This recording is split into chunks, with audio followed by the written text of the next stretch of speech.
بسم اللہ الرحمن الرحیم۔ السلام علیکم ورحمۃ اللہ وبرکاتہ۔ انسان جب دنیا پرست ہو جاتا ہے اور مادیت کا شکار ہو جائے اور دنیاوی کوئی بڑا عہدہ یا مفاد اس کا منزل اور مقصد بن جائے تو اسے چاروں نہ چار اخلاقیات سے گرنا پڑتا ہے، جیسا کہ آج کے پی کے اسمبلی میں ہوا۔ نمبر 2، کے پی کے وزیر اعلیٰ علی امین گنڈاپور نے آج اسمبلی سے خطاب کرتے ہوئے اس بات کا اظہار کیا کہ کے پی کے میں حکومت کون چلا رہا ہے۔ یہ دو نقطے ناظرین، میں آپ کو یہ بتانا چاہتا ہوں کہ اخلاقیات، اچھے اخلاق، اچھی گفتگو کرنا، تہذیب کا دائرہ نہ چھوڑنا، یہ وہی لوگ کر سکتے ہیں جن کی زندگی کا مقصد اعلیٰ ہو، عرفہ ہو، وہ دنیا میں ایک نظریے کے تحت جی رہے ہوں اور خاص کر مسلمان ہوتے ہوئے وہ نبی کریم صلی اللہ علیہ وسلم کی تعلیمات کو سامنے رکھتے ہوں۔ یقیناً ایسے لوگ اخلاقیات کا مظاہرہ کرتے ہیں، اپنے مخالف کی گالی کو وہ برداشت کرتے ہیں، مخالف کی طرف سے پھینکا گیا پتھر کو وہ پھول سمجھ کر قبول کر لیتے ہیں، لیکن اپنی طرف سے وہ کوئی ایسی حرکت نہیں کرتے جس سے غیر اخلاقیات سامنے آتی ہو یا جس سے دوسرے کو نقصان پہنچانا مقصود ہو۔ ہاں، وہ ضرور اصلاح کی کوشش کرتے ہیں، دعوت دینے کی کوشش کرتے ہیں اور اسلام کی اعلیٰ تعلیمات کو سامنے رکھتے ہیں، لیکن جب معاشرے میں ایسے لوگ پیدا ہو جاتے ہیں جن کا مطمع نظر دنیاوی طور پر یا مادی طور پر ایسا مقصد بنا لیتے ہیں وہ جس کے پیش نظر دنیا میں کوئی عہدہ یا کوئی اسٹیٹس مل جائے، تو وہ اس مفاد کے لیے اپنے مخالفین کو سر کچل دینا، ان کو ذلیل و خوار کرنا اپنی زندگی کا ایک شعار سمجھتے ہیں۔ پاکستان میں اگرچہ 70 سال تاریخ میں ایسے بہت سے واقعات ملتے ہیں جس میں ہمارے لیڈر جنہوں نے پاکستان میں اقتدار سنبھالا، چاہے وہ روایتی سیاستدان ہوں یا فوجی جرنیل ہوں جنہوں نے آمریت قائم کی، ملک میں 10 سال حکومتیں کی، انہوں نے بہت سی اخلاقیات سے گری ہوئی حرکتیں کی ہوں گی، لیکن 21ویں صدی میں ایک ایسی جماعت، ایک ایسا گروہ بھی کھڑا ہوا پاکستان میں جس کے لیڈر نے گال گلوچ، اخلاقیات سے گری ہوئی لینگویج کا استعمال، مخالف کو بدترین مخلوق قرار دینا اور اپنی ذاتی مفاد کو اس حد تک سامنے رکھنا کہ معاشرے کی روایات اور اخلاقیات کو اس نے کبھی کوئی اہمیت نہیں دی۔ یہی وجہ ہے کہ وہ لیڈر اپنے کارکنوں کو، نوجوانوں کو، اپنی نسل کو وہ بدتمیزی، وہ بد تہذیبی سکھاتے ہوئے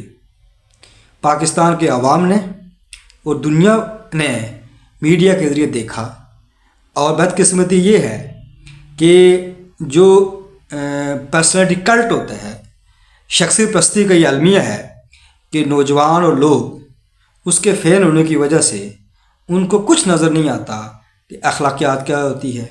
تہذیب کیا ہوتی ہے، اور وہ صلحاء پر،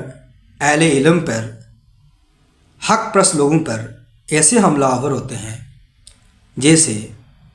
وہ دنیا کی کوئی بدترین مخلوق. لیکن مجھے اس میں تعجب والی کوئی بات نہیں تھی، اس لیے کہ تاریخ اس انسانیت میں سب سے عظیم ہستیاں دنیا میں انبیاء اکرام گزرے ہیں، اور انبیاء اکرام کے سرخیل سید المرسلین نبی کریم صلی اللہ علیہ وسلم کی ذات مبارک ہیں، جن پر ایمان لا کر ہم مسلمان کہلاتے ہیں. انبیاء کے ساتھ ہمیشہ کفار نے طنز و مذاق اڑانا، الزامات لگانا، ریشہ دوانیاں کرنا، سازشیں کرنا وتیرہ رہا کافروں کا. لیکن انبیاء اکرام نے اپنی تعلیمات سے حق کا علم بلند کیا، اور دنیا میں نبی کریم صلی اللہ علیہ وسلم نے ایک ایسا انقلاب لایا مکہ مدینہ میں کہ اس کی وجہ سے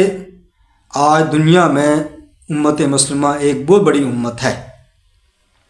بدقسمتی سے مسلمان امت میں ایسے لوگ پیدا ہو گئے جنہوں نے انہیں لوگوں کے خلاف ریشہ دوائیاں شروع کر دیں، سازشیں شروع کر دیں، جو انبیاء کے وارث کہلاتے ہیں. اور بدقسمتی سے قوم کا گوڑا طبقہ ایسے اس لیڈر کو مانتا ہے جو اس فتنہ و فساد کا خالق ہے اور شارع ہے. لیکن تل حقیقت یہ ہے، اور یہ فیکٹ ہے، کہ جو فتنہ و فساد آپ دوسروں کے لیے پھیلاتے ہیں اور جو الزام دوسروں پر لگا رہے ہوتے ہیں، وہ آگ آپ نے گھر میں پانچتی ہے، اور وہ آگ جب پھیلتی ہے تو سب سے پہلے آپ کو لپیٹ میں لے آتی ہے. چونکہ غرور اور تکبر اور غیر ملکی آقاؤں کے گود میں پلنے والی شخصیات وقتی طور پر تو ان کی پاپولرٹی بڑھ جاتی ہے، لیکن انجام ان کا بہت برا ہوتا ہے، جیسا کہ اس ٹائم عمران خان صاحب کا ہے.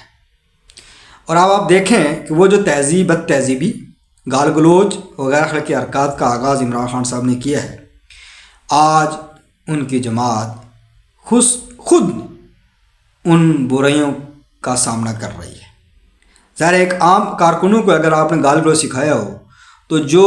ان میں سے پروموٹ ہو کر آگے آتے ہیں، جو MNA بنتے ہیں، MP بنیں گے، ان کا کیا عالم ہوگا، اس کا مظاہرہ آپ نے KP کے اسمبلی میں دیکھ لیا. یہ جو ویژولز ہیں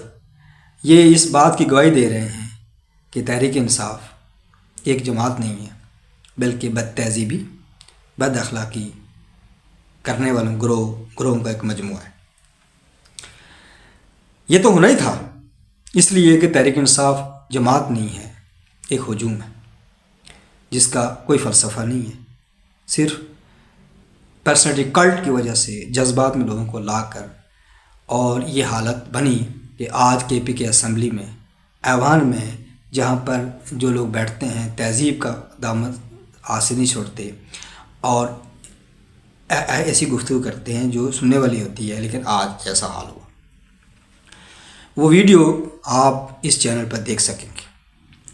دوسرا موضوع ہے، جناب علی امین گنڈاپور صاحب نے آج یہ تسلیم کیا ہے کہ KP کی حکومت کون چلا رہا ہے.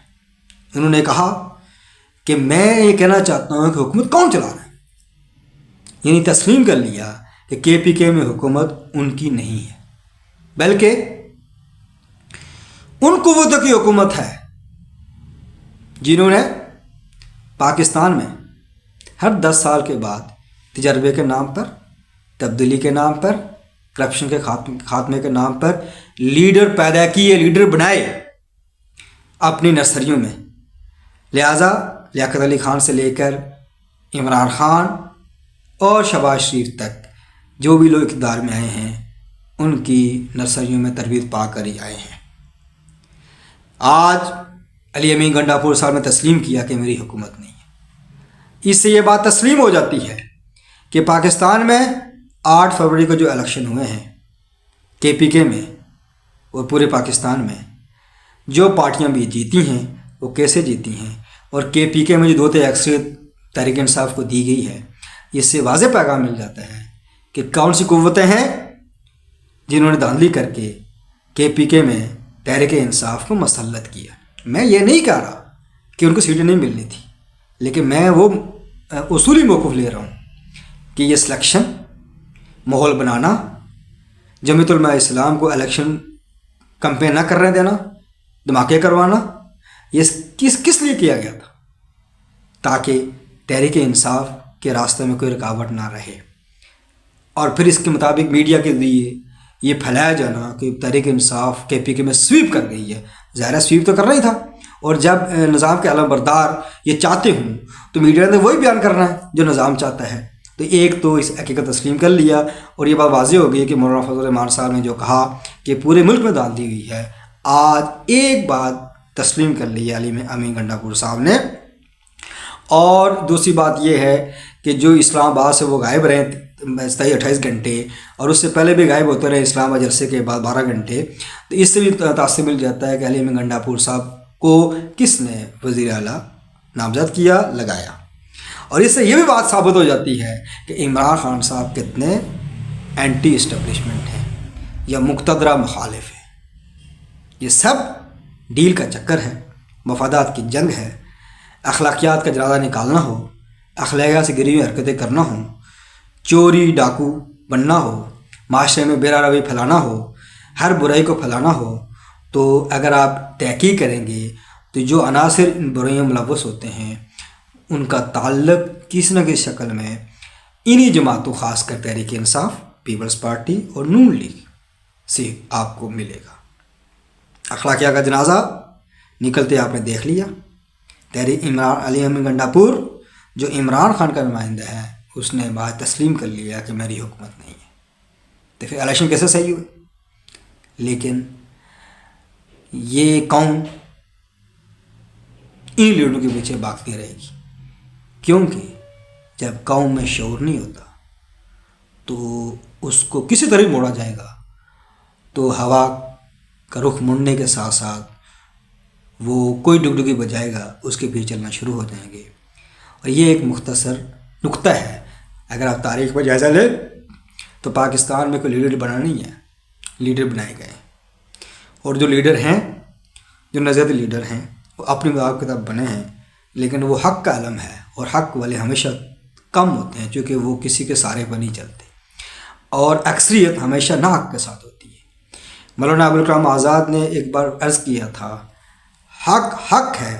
چاہے پوری دنیا اس کی مخالف ہو جائے، باطل باطل ہے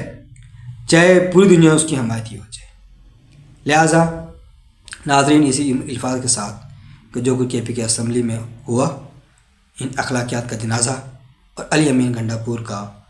حکومت کسی اور کا مان لینا، اس بات کی گواہی ہے کہ کے پی کے میں تحریک انصاف کو کس نے وہاں مسلط کیا۔ شکریہ۔